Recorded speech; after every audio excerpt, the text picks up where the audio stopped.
Welcome to Sincerely Me, a podcast about self-discovery and inner work so you can cultivate a deeper relationship to yourself and show up more fully in your work and life. My name is Tallia and I'm honored to be your host. Hi everyone, welcome back to the podcast. I'm going to keep this intro short and sweet because I want you to get straight into this conversation with Allie LeFevere. She is one of the two founders of the Obedient Agency, a branding agency that specializes in fun and humor. So whether or not you have a business or are an entrepreneur, there is so much to take away from this conversation about humor and fun, and how it's important for us to be willing to be different and bring our full selves into whatever room we are in, knowing that we belong there. Allie and I talk about how to choose fun over fear. We talk about, the importance of letting go of what everyone else is going to think and noticing what happens when you stop trying to show up for everyone, but just align with what is true for you. Oh my goodness. Yes. So give this episode a listen. And if you enjoy it, if there's someone who it brings to mind, please feel free to share with them. As always, we appreciate your willingness to subscribe, rate, and review the podcast. Stay tuned at the end for some other announcements and things coming up on my end. But without further ado, here's my conversation with Miss Allie. Hi, Allie. Welcome to the podcast. Thanks for having me. Absolutely. I cannot wait for this conversation and would love to jump in with your story. So, quick background. I know I gave a little bit of an intro to Allie before the episode started, but she is the co-founder of Obedient, which is a humor branding agency, and we will be talking all about the role that humor plays in life. But what caught my attention when Allie reached out and we talked about being on the podcast, she started her story with this one line, and I just need to read it out loud because you will totally understand where my head was at when I read this. She said, "All my life, I've been a neon pleather outfit in a sea of sensible suits." So let's hear the story because I want to know all about what this neon pleather outfit looked like and what it felt like to be living in what I would assume to be just like a different headspace than what most of us live in. And yeah, let's start with that. Well, I'm almost embarrassed to admit that the pleather outfit is real. So in junior high, I was on the student council and we had to meet with our school board. So it was a big deal at the time for a bunch of 12 and 13-year-olds to meet with the school board. And I wanted to pick out my own outfit, and I show up to meet with everyone, and everyone is in gray and black and brown and navy suits or slacks. And I wore a chartreuse pleather suit jacket and skirt. And not only was my outfit outrageous in terms of color, it was so loud that when I sat down, everything like eked together when it was like, that one of my good buddies, who was our class president at the time, and he's still a good friend today, we started laughing so hard because my suit was so loud that we got into a laughing jag that lasted 10 straight minutes at the beginning of the meeting, and we couldn't even get it together. But I always remember that moment because I remember showing up with such enthusiasm and excitement and feeling like I had so much to learn and contribute, and feeling like out of place to some degree. Even though I felt like I belonged in the room, I didn't look like I belonged in the room. So I always just share that as just a very real moment that feels like it's carried through my life quite a bit. I love that. That's amazing. And what you wrote too was that like the whole point of the story is that by standing out, there like so much good can come from standing out and not looking the part, not showing up the way everyone else is showing up. So tell me about how that lesson and how that story is feeding into the work you're doing now. Well, yeah. In that particular instance, everyone started laughing, and it became a really funny icebreaker moment, right? We were kids and we were just there to have a good time and learn. And it really did just break the tension in the room. But I think the broader lesson is that there is something really special about having a willingness to be different and to bring levity and lightness to a situation. And it's something Mhm. I don't, by no means did I think I was doing at the time, but I realize it's just such an important value in my own life. I come from a really, really funny family, a family that, for better or worse, just has a pretty strong sense of self-confidence. And I really appreciate that about them, because they have always taught me to really allow myself to show up in any room and to feel like I belong in every room, even if I don't know all the answers and I can't, it doesn't mean I have to be the star of every room, but just be able to walk into it like you belong there. And so my way of doing that has always been navigating it with lightness and humor and fun and play and friendliness and being welcoming rather. And just like those qualities have allowed me to really permeate different situations in my life and feel like I Mhm. can assimilate there. And so we take those same core ideas and we bring them to other people's businesses. Is that your brand should bring out the best of who you are, who your audience is. It should make people want to spend time there. They should want to gravitate toward what you do. It should feel exciting and energizing and memorable and fun.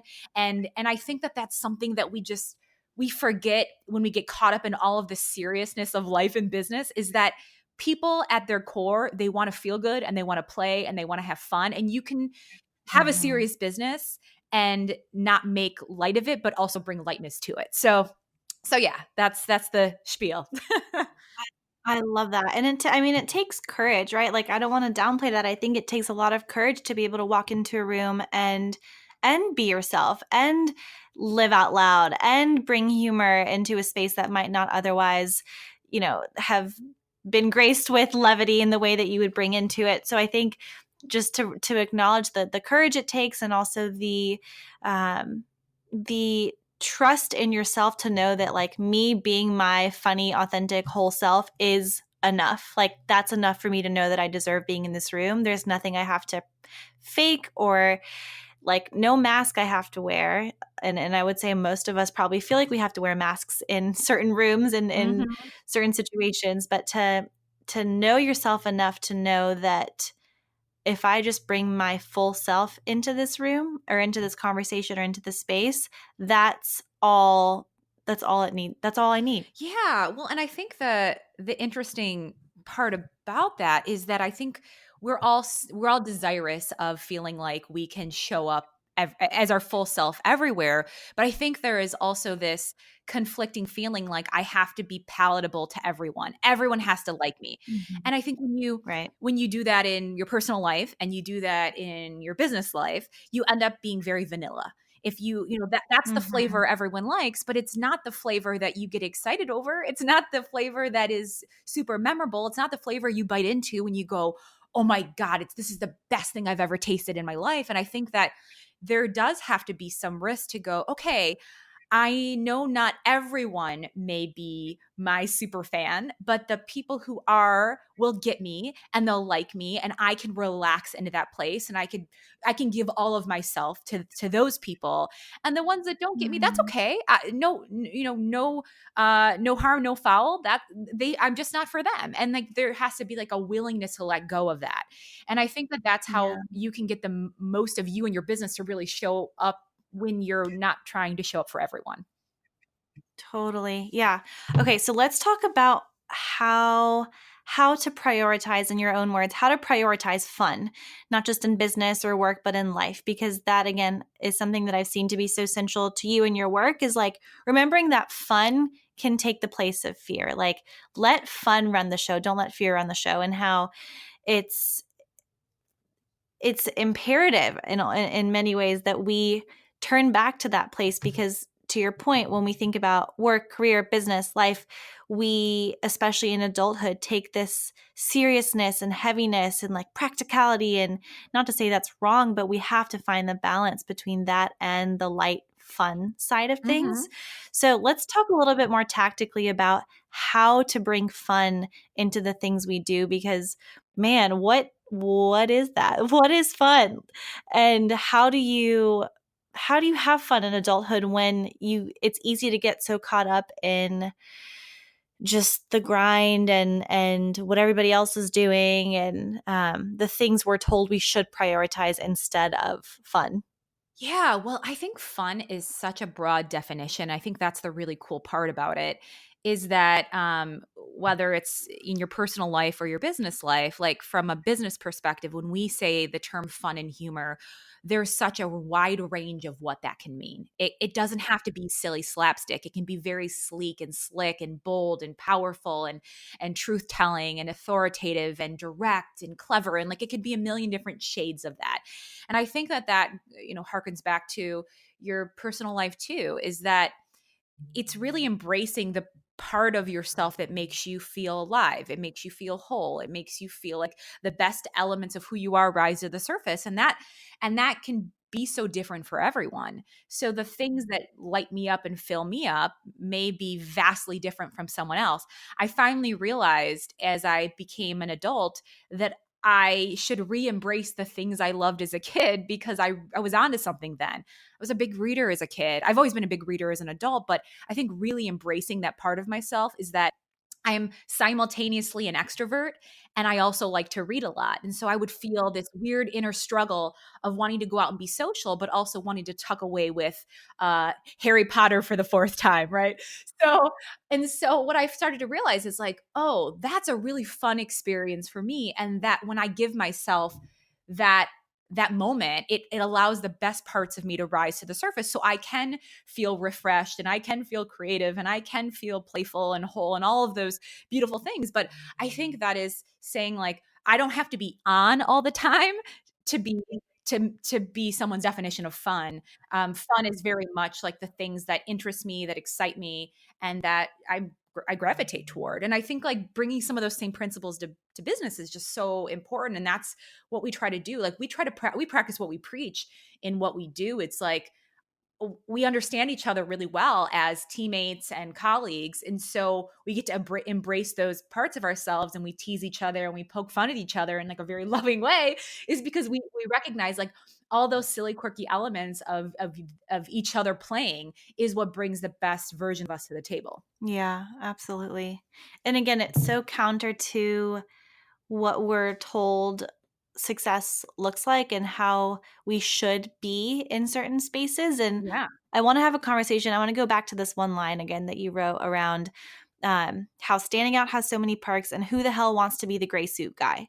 So let's talk about being the gray suit person, whether it's a guy or a girl. Let's talk about Mhm. why so many of us tend to become that person and maybe some of the obstacles that get in the way. Like the first thing for me that comes to mind is just that it's more comfortable, maybe like comfort and security, because we see other people doing it. We see that they're okay. So we just kind of attach to the way they're living, working, doing business, in that gray suit, and it feels safe. What are some other thoughts you have around that? Yeah, I mean, I think the interesting part is I think it feels safe to some degree, right? It's externally safe. It keeps you protected from maybe criticisms or judgments, but I think from what you're protecting yourself externally from, you're feeling internally because when you're not being who you are, that's when you start to feel a lot of internal pain and discomfort and frustration. So I think that and I think we all have like such distinct, unique personalities, and so and such a desire to be part of the community, right? Like we're such communal animals that we want to be loved and accepted and acknowledged and part of the pack, and so there's this desire to fit in. But I think in our desired, if our desire to fit in means we have to lose parts of ourselves along the way, then that fitting in doesn't feel good anyway. And so like yes, you've made a choice that you think is safer, but really you're just as unsafe internally as you would potentially feel externally. It's very like cerebral, but I do think that's the struggle. Yeah, that's a perfect way to put it. The external safety versus the internal safety. And really it's when I think internal safety, it's just like living in alignment and living with integrity. That's what you're giving up by conforming and wearing the gray suit and opting into what externally feels safer. Yeah, I 100% agree. And I always say this, like my personal belief is that, so many people tout happiness as the ultimate goal in life is like, I want to be happy, I want to be happy, I want to be happy. And I actually think that the goal in life is to be able to sit in your own discomfort and to be able to sit with all the emotions that you experience, because you find yourself there and you embrace yourself there and you like yourself there. And the I think it allows you to sit with all the parts of who you are and all the parts of life. And to me, that's the most joyful feeling, as opposed to just chasing after kind of a fleeting experience or moment. But yeah. Absolutely. Yes. Okay. So let's talk about the flip side. Let's talk about like when someone makes the decision in life, and I know it's not like an overnight thing, but when someone makes the decision and cultivates the courage to stand out, show up as themselves, live out loud, and be different, quote unquote, different, I feel like a safe assumption to make is that there are going to be some consequences to that, maybe not so positive in the beginning, at least.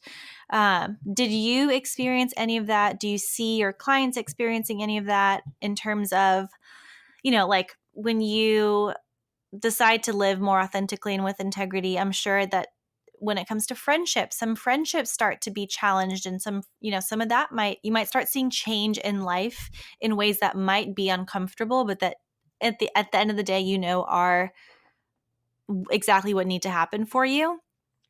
But let's talk about some of those consequences when you do decide to stop playing the game and just kind of create your own fun game. What tends to happen that people need to maybe be a little bit aware of? Yeah. Well, I think the things that probably most people are fearful of, or maybe hyper focused on, is that, who will not accept this new and improved or new and authentic or new and integral version of me.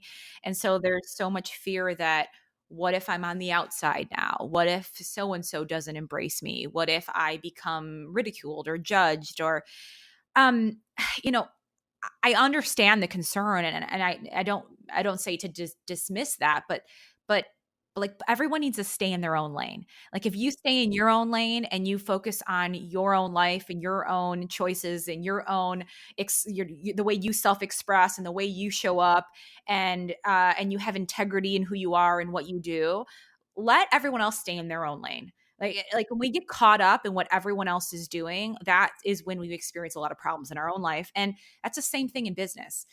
When we're trying to when we're hyper focused on our quote unquote competitors and what everyone else is doing across our competitive landscape, and then we start to lose sight of who we are as a brand. And so when we're working with clients, we tell them, it said, we're working together is because we want to do two things.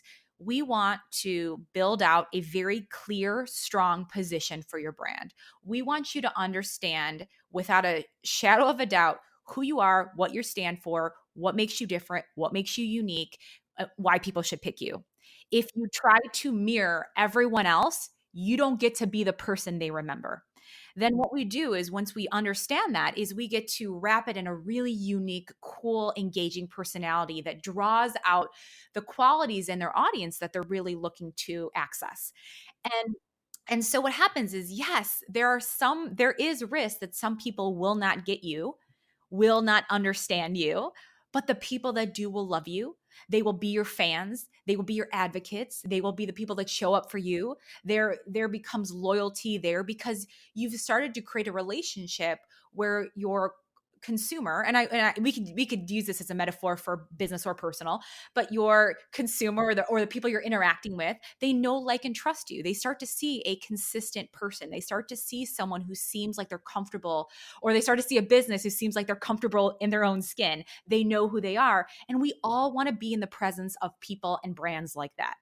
We want to be in the presence of things that feel like, or that seem like they really like who they are at their core, that they're embracing who they are at their core. That's why we like people who are polarizing. We like the Gagas of the world and people like Madonna, and we like people who are willing to be themselves, even if who themselves is polarizing. And I think that it'll, like, when we see people and we see brands with very clear, distinct personalities and embracing who they are, it gives us permission to do the same. And we want to be in that energy field. And so that's like the really fun part about it is like, if you're a business owner, I know I'm jumping back and forth between personal and business a lot, so forgive me. But like if you're a business owner, you have this thing that is really special to you and this idea that you want the world to see and pay attention to. And they will not pay attention to it if you don't give them a reason to. And so that's the beauty and that's the result of having a really strong personality and position, which is like being more of who you are as a brand. And that again is like being more of who you are as a person. So And I think it's so true that when you build a powerful and authentic brand, it's ideally it is an expression of who you are as a person. So I'm sure for the work you do, there's a lot of personal, like, life work and development work that people have to do to get to know themselves before getting a sense of what they want their brand to look like, how they want to express who they are through, whether it's like the visuals they create, through the copy on their website, through the business that they put out into the world. And to your point, it's hard to separate personal from business in that sense, because they are very aligned, and they do have a big overlap when it comes to, again, authentically expressing yourself through the work you do in the world. yeah, and well, and the cool thing is so we're working with a lot of different types of brands, right? We're working with large, big household name brands, and we're working with people who are more solopreneurs, right? And the thing that we often find is when we're working with people who are more startup and solopreneurs, they're just so attached to their brand, right? It feels so personal. It feels so much like them. And so the cool thing is like we get to help them shape the way they show up online, because it can be a really scary, overwhelming feeling, right? And it feels like a big thing for them to cultivate and create all of that. So we get to say, okay, you tell us all the things that you want to say about who you are and all the things you believe and the things that you value. And when we're in the intake process and I'm on the phone with them, I'm getting to know them, and we're going to shape that, and we're going to show you how it looks in the wild when you don't let your fears or your worries or your insecurities and all those things get in the way. Like, let us strip all of that stuff out for you and let us handle it so you can just sit back and enjoy it. And and so that's like the fun part, is that we are coaching people through a process. I mean, first of all, when people come to us, they know what they want to some degrees, because we are very unorthodox and we're very much going to push your boundaries and push your edges, and we are going to be fun and outrageous and all those things. But it doesn't mean that people still don't get scared, because they do. Even if they're fully on board, they're still like, their own shit comes up, their own worries comes up, and so they want to water it down, they want to hold back, they want to tweak things, and we're like, that's where we come in, and we're like, we promise you, if you water things down, you are wasting your money and you're wasting your time, and you can do this anywhere else. And so like that's a fun part of like really being able to be alongside someone when they're showing up into the world, because it can be a very uncomfortable process to start. So I also know from poking around on your website, which hands down is the most, I'm sure you hear this all the time, the most beautiful website I have ever laid eyes on. It is it's everything you all stand for. It's so much fun to look at. It's so much fun to read. It's like a ray of sunshine. It's amazing. And a lot of what you talk about is the science behind humor. Can we dig a little bit into that?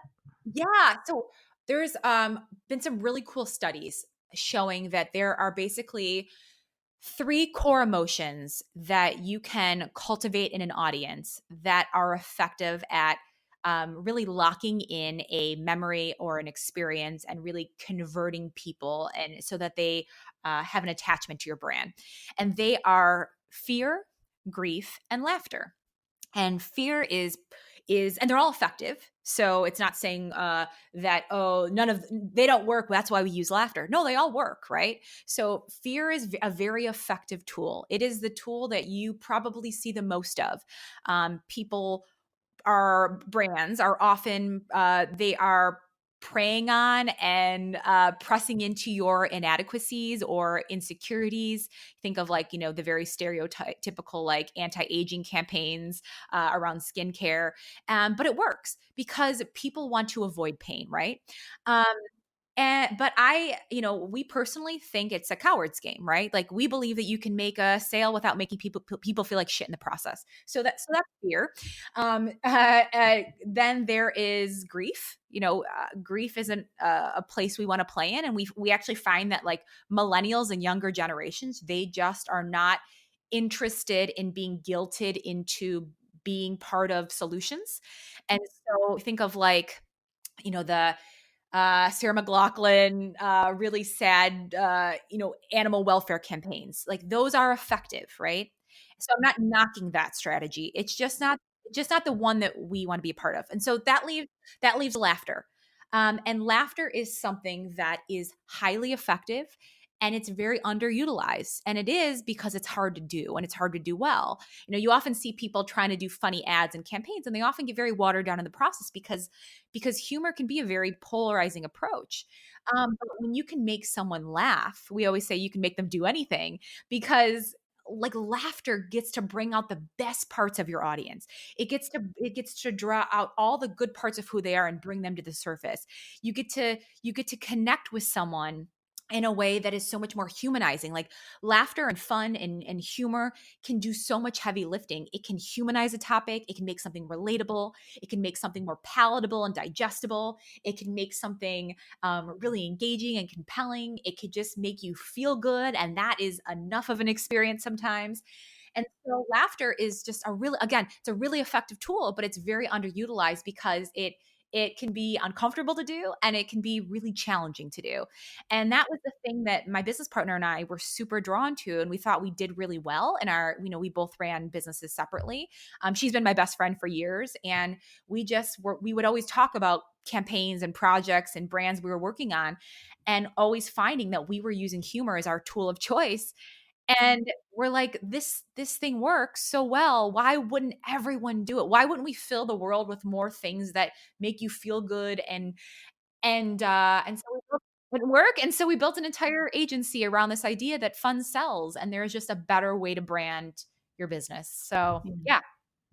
Yeah, I love it. Again, it's so easy to fall into what feels safe and what everyone else is doing and the certainty around it. But if you're willing to just be a little different and go with the path that is a little bit more authentic and aligned, there can be nothing but positive gain from that. And it's also, to your point, like, it's not about just you and your business partner and your business. It's about the positive effect this will have on other people and their businesses and the people reading their websites. And, like, it's so much bigger than you think. So by taking that one step, you're actually doing so much for so many people.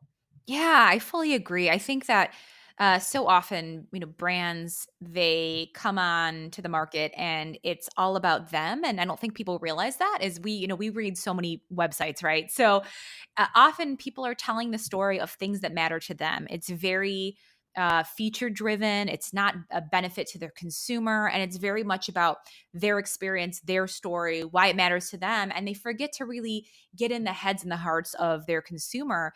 And I think that is that humor and laughter and fun and all and play and all of those various components of it, that's a value give. That is a value give before you take $1 or 1 ounce of time from your consumer. Is you're already giving them something that fills them up, that makes them feel good, that makes them laugh, that makes them smile. And, like, that's starting the energy exchange, and that's starting the relationship building. And that's something that, that's another reason why we think it's such a powerhouse, is because ultimately you're in business because you're going to make an ask, and it sucks to make an ask before Given you've made value. any Yeah. deposit. Yeah, exactly. Wait, yes. Wow. That was powerful because I didn't think of it. I didn't think of it that way until you said it, but it humor and the way you approach business and the fun that you all in the context of, again, your business obedient agency, like just from having read your website, I want to say thank you. Like it's like I feel this Oh my need to God. say thank you Thank you. because you've already given me something. Like the gift of humor, the gift of fun, to be able to feel that as someone who's just sitting behind a computer reading something on a screen, like it does feel like I've already gotten value from something. And that's just so to like the language you just put to that is blowing my mind right now. Oh my God. Well, thank you. That makes me happy to hear. And yeah, it's just a really cool way to think Yeah, about engaging with your consumer. totally. Wow. Yeah, that just rocked my world. Oh my God. Great. Amazing, amazing, amazing. Okay. This seems like a funny question to ask, but since we're on the topic of humor and fun, what is your like if you just need to go for a good laugh, what is your go-to? Oh my gosh, if I need a good laugh, I probably watch The Office for the 10,000th time. Yes. Perfect. Correct. That is the correct answer. Oh my God, thank you. I'm on my like 7th rewatch. I was watching it last night, matter of fact. I mean, Yep. I just love all the subtleties and the nuances and the character development, and Yes. that is my go-to guarantee. I will always enjoy it. Ah, amazing. Okay, speaking of, have you watched Fleabag? I know I'm like way late in the Fleabag game, but have you watched this show? No, but you're like the third person who has said that I need to watch that. Okay, it's time. Is it It's great? time. Okay. It's great. Okay. It did take me a couple episodes. I'm also someone who's like nothing is ever going to be funnier or better than The Office. Yes. Like everyone tells me to go for a little Parks and Rec and it just doesn't do it for me in the same Yeah, way. I feel ya. But I feel yeah, ya. but Fleabag, I'm curious to know what you think about it because it's really funny. It's Okay, good. great. Yeah, I've Yeah. heard good things. I got into The Good Place, a little bit. I'm like a Yeah. weirdo that I don't even watch that much. It's weird. It's because for the having a business that relies so much on understanding pop culture, I often am very disengaged from pop culture. Sure. Yeah. I like seek it out for what I need, but I don't consume a lot of it in terms of like shows and movies. And so everyone teases me that like I stopped engaging past like 2008. Honestly, though, it's probably better because you have more room for creativity and original ideas, right? Like you're when you press pause on the constant consumption, you're leaving space for yeah, creation, That's I the would assume. that's the story I tell. Yeah. That's why I do it. I believe that. That Yeah, makes sense. yeah. Awesome. Well, I would love to close out by asking you a couple questions that I ask all the guests I have here on the podcast. And the first is about what it means to you to live a life of significance. That's such a good question. Yeah, it's interesting. I have always sought to be an entrepreneur in most of my adult life, or really just like desired it, and I never really understood like what the drive was entirely. I thought it was like, Mhm. oh, I just don't want to work under someone else's rules, like a kind of a rebellious type of driver. Right. But really, since starting Obedient, I feel like what I realize is like there is such an innate desire within me to leave things more beautiful than I found them. I think I've Mhm. maybe always felt that since I was a kid. And I think that is the one thing I think we get to do through our words and our ideas is take this really cool concept people have and something that's so special to them. And how do we shape it in a way that like really allows it to land and garner the attention and adoration and impact that our clients desire. And so, you know, I don't want to say my significance is driven by client output, but I think there's this really fun idea that I get to be a part of bringing more laughter into the world. And I'm not Mhm. a comedian. I'm not someone who wants to be a performer per se in any capacity, but I get to infuse my silly, creative, wild way of thinking and leave some sort of a legacy through words. And that's a really fun idea for Mhm. me. At least now. I don't know if that's what my lifelong legacy looks like or significance Sure. in the long term, but like right now that it feels that is a big motivator for me, and why I get excited every day to do the work I do. That's awesome. I mean, there's no doubt you're doing right. You're right where you're supposed to be, doing exactly what you're meant to be doing right now. Aw, So thank you. yes. Okay, awesome. And then my next question for you is, if you were to go to any point in time, past, present, future, and talk to yourself, write a letter to yourself, what point in time would you go to and what would you say to yourself? Oh man, I would probably go college. I feel like I got to college and I was just a lost little puppy. I started college, I wanted to be a veterinarian, then I wanted to be a psychologist, and then I was about to graduate and I did an internship in psychology, and it was just really heavy for me. And so then I ended up getting a communications degree and then going into the consulting world. And the whole time I was kind of in that, chunk of time in my life, I remember just feeling like the parts of me that I thought were the most capable were just not utilized. Mm-hmm. I felt like I was using my brain and problem solving and thinking through ideas and all that, which was cool. But like that creative part of me really was, swept under the rug. And so I think I would really talk to myself to try to get my ego in check and say, like, you need to really start to redefine what success looks like, because you're really caught up in a monetary amount, as opposed to like letting the success be the fact that the best parts of who you are driving the ship. And I mean, that's something that you only start to understand as you get older and reflect back on life. But I think I was leading with the wrong thing. I was very caught up in being, successful from a just kind of a standard version of what success looks like. Having a cushy 6-figure job, things like that. When really, like, that was a very empty feeling, and I felt like such a desire to harness these creative parts of myself, but they just didn't seem valuable to me.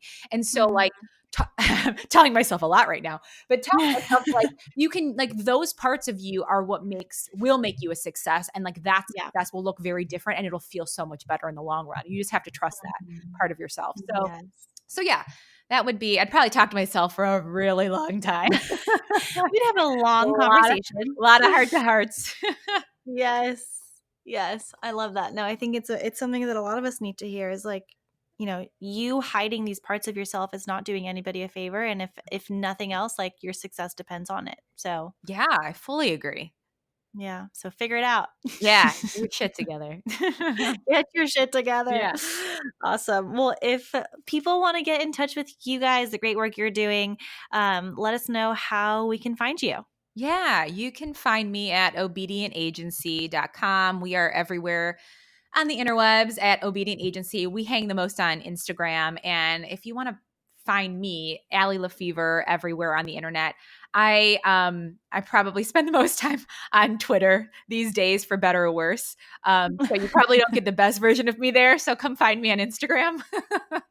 All parts, though. We want all parts of you. I know. You get the very political version of me on Twitter, but yeah. So the more silly version of me is on Instagram, with probably just photos of trips and my dog. Amazing. We will have all of that linked in the show notes for you guys to check out. And thank you so much, Allie. It was so great connecting with you. I have just like a million and one things I want to think about now for my own business, and would love to keep the conversation going and learn more about how to help you all make a bigger impact in the world with the work you're doing, because it's incredibly amazing. Oh my gosh, you are so wonderful. Thank you so much for having me on, Tallia. And I love that we both love The Office. I feel like we are friends for life now. This is great. This is great news for me. Well, that was my conversation with Allie. If you guys have not yet checked out the website, their business website, you must do so. It's so much fun and so funny, and is just such a great way to recognize how possible it is to do work in a way that really aligns with your aliveness and your humanness and your greatest gifts. So thank you again to Allie for her time and this lovely conversation. In terms of what I've got going on that I want to let you all know about, so we did finally have our Realign retreat this past weekend that I co-hosted with Lena Franklin and Dara Brustein. And my goodness, it was such a magnificent day. We had about 20 folks in the room who committed to taking the day to pause, rest, reflect, and recenter with themselves. The day was full of guided reflections, journaling, mindfulness, meditation, small group conversations. And one of the biggest things that I took away from the weekend was this idea that rest is not something to do. Rest is a way of being. If we can move through life from a more restful state, so much can more easily flow to us and so much can more easily be done from that state of rest. It's our natural state of being, and sometimes we identify our sense of worth. I actually posted about this on Instagram yesterday. So much of what we ascribe our sense of worth to is tied to what we do, what we generate, what we produce. But I just want to be one of the many voices today to remind you that you are worthy just by being. Your sense of worth is not tied to what you do. And the minute you can shift from that state of doing into that state of being is the minute you can kind of like, your shoulders just kind of come down and you can breathe and you can relax and you can recognize that in your heart you've known all along that being is enough, and that when you can come from that restful state, everything just falls into place. You can think more clearly, you can access deeper levels of creativity, and you don't have to try so hard. There's less resistance, and I think ultimately that's what we all want to feel. Less resistance, more acceptance, and just a greater sense of freedom in the way we show up in the world. So hopefully you take this as a reminder to find more rest in your life and to shift into a more restful state of being without the constant pressure to do and hustle and grind. Other fun updates: we have been rocking and rolling with the Inner Work Circle, gearing up for our second monthly session. We've been talking a lot about this idea of rest in this group, as well as the idea of safety and groundedness and how we need to feel safe and secure in order to show up vulnerably and fully in the way we want to.